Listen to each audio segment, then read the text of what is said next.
नमस्कार, मैं हूं नकमा और आप देख रहे हैं हम लोग आज यहाँ बात करेंगे उस पेशे की, उस प्रोफेशन की जो हमेशा से, जिसे कहा जाता है कि अगर ऊपर खुदा है तो नीचे डॉक्टर हैं। डॉक्टरों के हाथ में शफा है और अगर इंसान बीमार पड़ता है तो उसको अपने डॉक्टर में खुदा दिखाई देता है, भगवान ईश्वर दिखाई देता है। जब इस भरोसे के साथ कोई भी इंसान डॉक्टर के पास जाता है और अगर वहाँ पर वो भरोसा टूटता है तो वो बेहद अफसोसनाक बात होती है कि जिसके हाथों में आप अपनी ज़िंदगी सौंप रहे हैं। ये बात बिल्कुल सच है कि डॉक्टर भगवान नहीं होते, वो सब कुछ ठीक नहीं कर सकते, लेकिन उनके हाथ में शफा होती है। ऊपर शफा जो है वो ज़रूर खुदा या ईश्वर दे, लेकिन उनके ज़रिए से, डॉक्टरों के ज़रिए से देता है। हम बात ये इसलिए कर रहे हैं क्योंकि दिन ब दिन मेडिकल कहीं नेग्लिजेंस की, कहीं मेडिकल प्रोफेशन में बाजार के हावी होने की बातें सामने आ रही हैं और भ्रष्टाचार जो है वो ख़ास करके यहाँ हिंदुस्तान के, हमारे मुल्क के मेडिकल प्रोफेशन में बहुत गहराई तक चढ़ कर चुका है। क्योंकि मैंने बहुत सारे ऐसी बातें, हाल में केसेस पढ़े हैं जहां पर किसी के अच्छे भले घुटने को बदल दिया गया, कहीं हार्ट में स्टेंट की ज़रूरत नहीं थी, वहां स्टेंट लगा दिया गया। मैं ये हरगिज़ नहीं कह रही हूँ कि हर जगह ऐसा हो रहा है, पर बहुत बड़ी तादाद में ऐसा भी हुआ है, या गलत इलाज। इस वजह से हमारे साथ यहाँ पे आज कुछ लोग ऐसे हैं जो इस बात की मिसाल हैं कि किस तरह हॉस्पिटल जाने की वजह से उनकी ज़िंदगी और बिगड़ गई।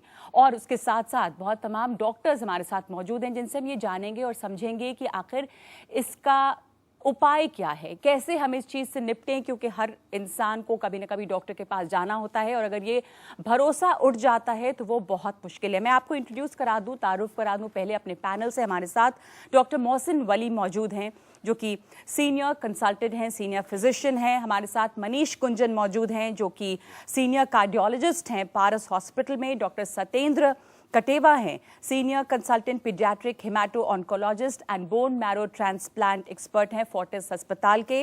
डॉक्टर निधि झा हैं जो सीनियर रजिस्ट्रार हैं, गायनेकोलॉजिस्ट हैं, Hamdard institute of medical science and research से जुड़ी हुई हैं।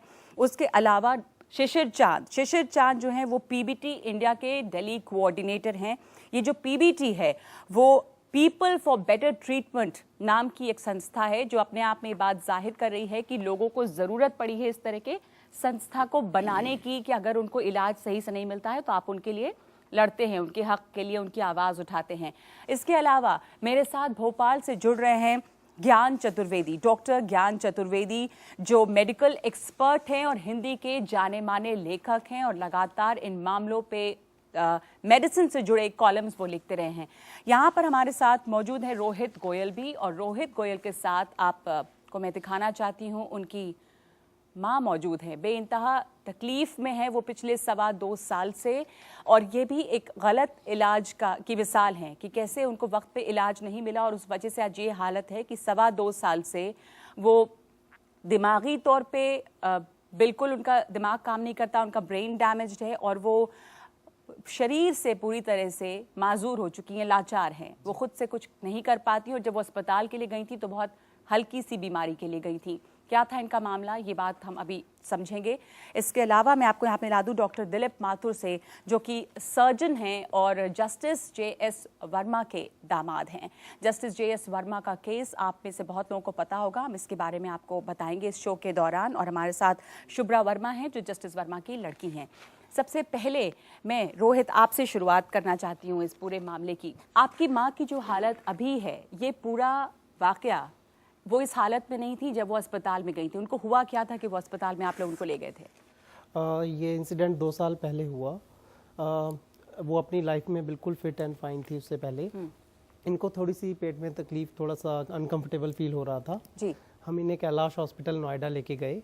वहाँ पे डॉक्टर्स ने इन्हें एसिडिटी की मेडिसिन देके घर भेज दिया और हम 2-3 घंटे बाद हम वापस गए। इनको फिर भी तकलीफ हो रही थी, तब उन्होंने इन्हें एडमिट कर लिया और इन्होंने इन्हें लैसिक्स का इंजेक्शन दिया और अल्ट्रासाउंड किया।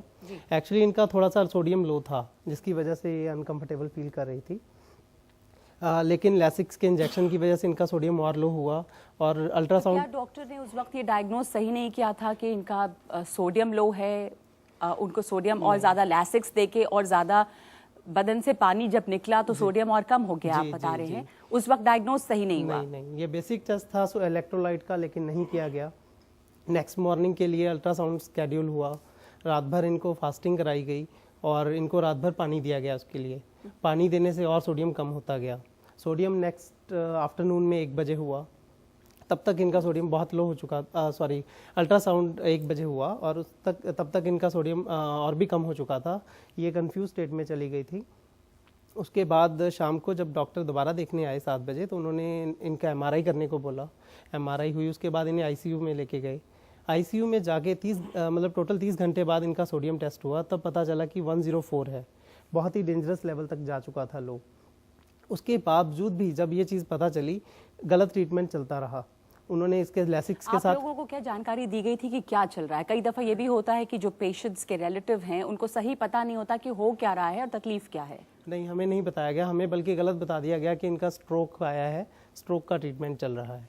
अच्छा। और उसके बावजूद इनको लेसिक्स के साथ साथ मैनिटॉल भी शुरू कर दी गई और फिर इनको सोडियम दिया गया, सलाइन। सोडियम इतनी तेज़ी से बढ़ा दिया गया, पहले 5 घंटे में ही 104 से 127 कर दिया गया। मेडिकल स्टैंडर्ड सेज कि 24 घंटे में 8 से 10 से ज़्यादा पॉइंट नहीं बढ़ना चाहिए। 29 आवर्स में इनका सोडियम 104 से 150 पहुंचा दिया गया, जिसकी वजह से इनको ईपीएम हो गया, इनका ब्रेन परमानेंटली डैमेज हो गया। इसका अराउंड द ग्लोब कहीं कोई ट्रीटमेंट नहीं है और अब ये परमानेंटली डैमेज हो चुका। 2.25 साल से ये इस हालत में है जी। कितनी उम्र है आपकी माँ की? 59, सिर्फ 59 ईयर्स। तो मनीष, जब इलाज चल रहा था तो ये कहा गया कि स्ट्रोक के ट्रीटमेंट हो रहा है, तो सोडियम लो है, आपको पता नहीं है, आप पेशेंट के रिलेटिव को गलत बता रहे हैं और स्ट्रोक की बात आप कर रहे हैं अगर, तो फिर उसी हिसाब से इलाज कर रहे होंगे, उसी हिसाब से पैसे भी चार्ज कर रहे होंगे। तो इस तरह के अस्पताल के खिलाफ उसके बाद अस्पताल ने क्या इन लोगों को दिया? ये इस हालत में यहाँ पर हैं, गलत इलाज से लोगों को इस बदतर हालत में पहुंचाना। हाइपोनेट्रीमिया में डिजीज नहीं है, हाइपोनेट्रीमिया किसी वजह से हुआ है। जैसे इन्होंने बताया, गोयल साहब ने बताया कि पेट में दर्द हुआ, तो अभी ये नहीं बता पा रहे हैं कि पेट में दर्द किस वजह से हुआ। ये भी पॉइंट अभी नोट नहीं हो पाया, क्लियर हो पाया कि पेट में दर्द किस वजह से हुआ था। ये शायद अस्पताल की जिम्मेदारी थी पता करना। डॉक्टर ज्ञान चतुर्वेदी, आप इस पर कहना चाहेंगे कुछ? हाइपोनेट्रीमिया का एक प्रेजेंटेशन ऐसा हो सकता है जहां स्ट्रोक से आप कंफ्यूज करें। तो एक इनिशियल डायग्नोसिस, जैसे हम प्रोविजनल डायग्नोसिस बोलते हैं, उसमें हम कह सकते हैं कि हाँ देखिए स्ट्रोक की पॉसिबिलिटी भी है। इसमें सारा गड़बड़ जो मुझे दिखता है वो ये है कि जो ट्रीटमेंट किया गया वो बेहद, मुझे आश्चर्य है किसी बड़े हॉस्पिटल में कोई किसी के सोडियम लेवल को 104 से उठा के 24 घंटे में 124, 125, 20 मिली इक्विवेलेंट बढ़ाने की कोशिश करे। ये कहीं से भी मतलब किसी भी छोटे हॉस्पिटल में कोई कोशिश ही नहीं करेगा ये कहीं भी। और दिस इज द कॉज। इसमें क्या होता है कि ब्रेन का जो पॉन्स वाला इलाका होता है, पॉन्टाइन इलाका कहलाता है, तो वहां डैमेज हो जाता है और परमानेंट डैमेज। वही इनकी माताजी के साथ हुआ और बेहद दुख की बात है और शर्म की बात है एज ए डॉक्टर हमारे लिए कि अगर कहीं ऐसा रोहित हुआ। का जो मामला है उसमें क्या हुआ होगा वो हम एक मिसाल के तौर पे यहाँ पे इसलिए पेश कर रहे हैं कि ये बहुत बड़े सवाल खड़ा करता है। वो एक मामला है, आप कह रहे हैं कि ताज्जुब है कि किसी बड़े अस्पताल में ऐसा हुआ, पर मुझे ये ताज्जुब नहीं लगता क्योंकि ये एक अकेला अस्पताल नहीं है, बहुत सारे, बल्कि अब तो डर लगता है कि अस्पताल बड़े हैं लेकिन उनके अंदर जो डॉक्टर्स हैं उनकी क्वालिटी वैसी नहीं रही। जैसे कि आप शायद एक छोटे जगह चले जाते और तब भी आपको डॉक्टर ध्यान से एक तो देखता था, डॉक्टर वक्त देते थे, आपको बताते थे कि क्या हुआ है। लेकिन अब बड़े अस्पतालों में अब जब जाते हैं तो घुसते ही लगता है कि आप किसी 5 स्टार होटल में आ गए हैं, आपको 10 तरह की फॉर्मेलिटीज पूरी करनी है।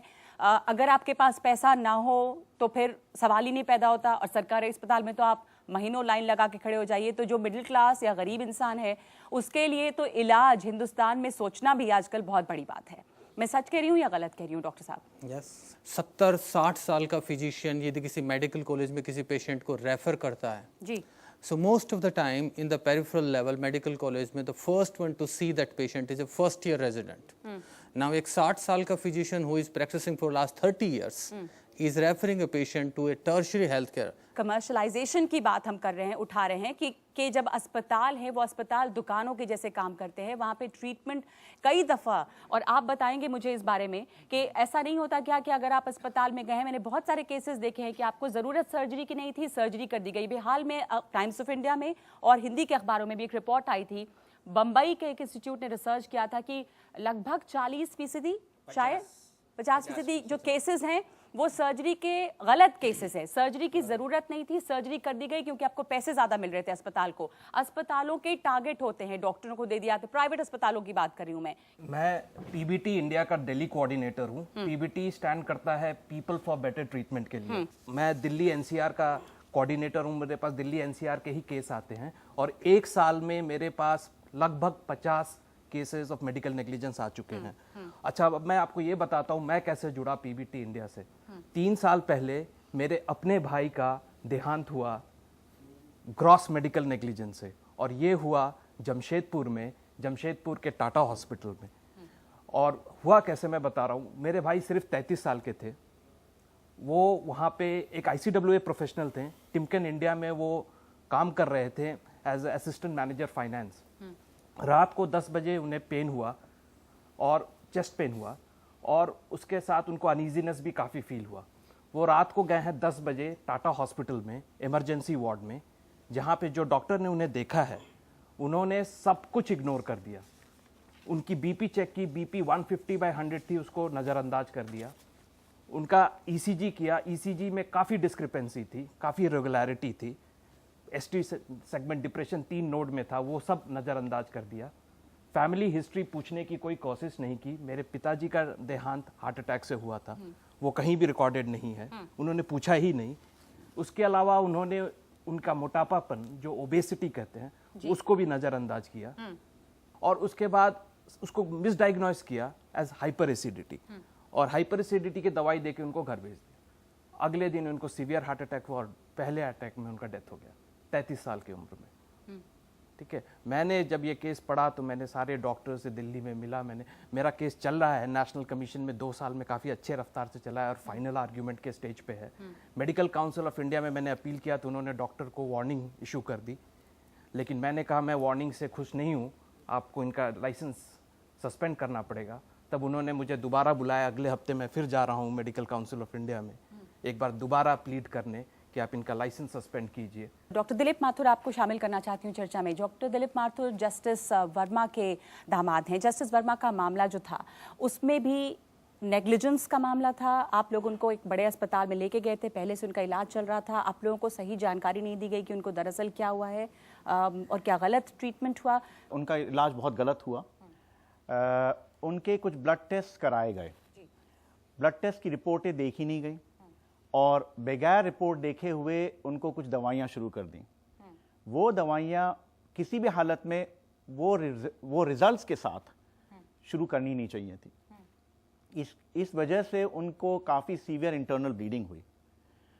जब ब्लीडिंग हुई तो उनको दूसरे हॉस्पिटल्स में ले गए, वहाँ पे भी सीरीज ऑफ एरर्स हुए, और वो जो सारे एरर्स थे वो सब मिला के ग्रॉस नेग्लिजेंस हो गया। अस्पताल में क्या उनको लिवर सिरोसिस की वजह थी उनकी मौत की? हाँ, यही तो प्रॉब्लम है कि जो ब्लड टेस्ट रिक्वेस्ट किए गए उनको देखा ही नहीं गया। उनमें बिल्कुल साफ जाहिर है कि ब्लड टेस्ट से कि लिवर का प्रॉब्लम था, और उनका क्लॉटिंग जो था वो काफ़ी डिरेंज था, जिसको बोलते हैं आउट ऑफ द नॉर्मल था जी। इस वजह से उनको जो ब्लड दवाइयाँ दी गई वो बिल्कुल गलत दी गई, और जो दवाइयाँ दी जिसको ब्लड थिनिंग बोलते हैं, एंटीकोएगुलेंट्स बोलते हैं, उनसे और ज़्यादा ब्लड थिनिंग हुई। इस वजह से उनको काफ़ी सीवियर ब्लीडिंग हुई। लिवर का उनको प्रॉब्लम जो था वो अगर ये ब्लड टेस्ट से नोट कर लेते तो कोई ज़रूरत नहीं थी कि उनको एंटीकोएगुलेंट्स की दी जाती, या और कोई ऑल्टरनेटिव मेडिकेशंस हैं जो उनको दिया गया, डेबिगेट्रॉन उसके बजाय वारफरिन थे, ऑल्टरनेटिव्स थे, दे सकते थे जिनको रिवर्स भी कर सकते थे। उनका लिवर सिरोसिस डायग्नोज हुआ बाद में, पर लिवर सिरोसिस के साथ लोग जिंदगी निकाल सकते हैं, कई सालों तक निकाल सकते हैं, जिसको हम लोग बोलते हैं कंजर्वेटिव लाइन ऑफ मैनेजमेंट से एंड सिम्टोमेटिक ट्रीटमेंट से निकाल सकते हैं। पर उनकी डेथ प्रेसिपिटेट की गई इस वजह से क्योंकि उनको गलत दवाइयां दी, what we call as cocktail of medications. उनको ट्रिपल एजेंट्स दिए गए, anticoagulants, the newer style of anticoagulants जिसको डेबिगेट्रॉन बोलते हैं, और एंटीप्लेटलेट मेडिकेशंस और anti arrhythmic medications. This cocktail of medication was lethal. और इस केस में बहुत तमाम फॉर्मर चीफ जस्टिस ने, बड़े बड़े लोगों ने प्रधानमंत्री मनमोहन सिंह को लिखा था कि इस मामले को टेकअप किया जाए, नेग्लिजेंस का मामला है। खुद डॉक्टर ने भी इसमें माना है कि गलती हुई थी उनके लाइन ऑफ ट्रीटमेंट में। दुख की बात यह है कि जिस दिन जब ये हादसा हुआ and my father in law unfortunately passed away, we were in a state of shock. हम लोग ने बात की डॉक्टर साहब से कि ऐसा ऐसा हुआ है, तो ही इमीडिएटली एग्रीड, मान गए वो कि मेरे से गलती हुई है। उसके बाद हाँ, उन्होंने साफ कहा कि मैंने रीडिंग्स नहीं देखी है, गलती हो गई मेरे से। उसके बाद फिर हम लोगों ने इसको दिल्ली मेडिकल काउंसिल में कंप्लेन किया, भाई this is not right, and a man who has fought for justice all his life for the world, उसके साथ जस्टिस तो होना जरूरी है भाई। जिंदगी भर उन्होंने जस्टिस ही की है सबके साथ। तो हम लोग ने अपील की, हम लोग ने अप्लाई किया दिल्ली मेडिकल काउंसिल में। And what is even more shocking is the state of affairs that Delhi Medical Council seemed to have proceeded with. उन्होंने hearings की, हम लोग गए, और hearing से साफ जाहिर था कि this was negligence, पर उनकी रिपोर्ट आ गई कि there is no negligence found against any of the doctors. इस वजह से हम लोगों ने अब इसको मेडिकल काउंसिल में अपील के लिए डाला है। ये जो पूरा मामला है, शुभ्रा आप जस्टिस वर्मा की लड़की हैं, आपका क्या सोचना है कि ये जो मामला हुआ, या जैसे राहुल रोहित के माँ का मामला है, जस्टिस वर्मा का, justice Verma chief justice of India थे, उसके बावजूद उनके साथ इस तरह का नेग्लिजेंस होता है, तो जो आम लोग हैं उनका तो हम सोच सकते हैं कि क्या हो सकता है और वो किस हद तक उसके बाद वो क्या करें। तो ये वजह क्या आपको लगती है, इस तरह के जो नेग्लिजेंस के मामले सामने आ रहे हैं, क्या उसकी वजह एक है कि कमर्शलाइजेशन बहुत ज़्यादा हो गया है मेडिकल प्रोफेशन में, और डॉक्टरों के पास भी बड़ा स्ट्रेस रहता है और बहुत तरह के टारगेट्स होते हैं, और इस वजह से बहुत तरह की गलत चीज़ें भी हो रही हैं अस्पतालों में, बड़े बड़े अस्पतालों में? हम लोग के केस में जो डॉक्टर्स थे पर्सनली नोन थे, तो उनके लिए रिपोर्ट ना देखना और ऐसी मेडिसिन प्रिस्क्राइब करना, या कहीं ना कहीं तो कोई नेक्सस होता ही है फार्मास्यूटिकल कंसर्न्स का और डॉक्टर्स का। अब बिना कोई टेस्ट किए, बिना अटेंडेंस को सबको डिटेल बताए हुए आप नई चीज़ें ट्राई कर रहे हैं जी। कमर्शलाइजेशन है क्योंकि आप 4 हॉस्पिटल्स में कंसल्टेंट हैं, आपके टाइमिंग फिक्स्ड हैं, आप किसी भी पेशेंट की आप पूरा ध्यान ही नहीं देख रहे हैं। आपने डायग्नोसिस कराई, आपने टेस्ट कराए और आपको रिपोर्ट देखने का टाइम नहीं है और आप ट्रीटमेंट दे रहे हैं। इससे ज़्यादा गलत क्या हो सकता है, हमें नहीं समझ में आता।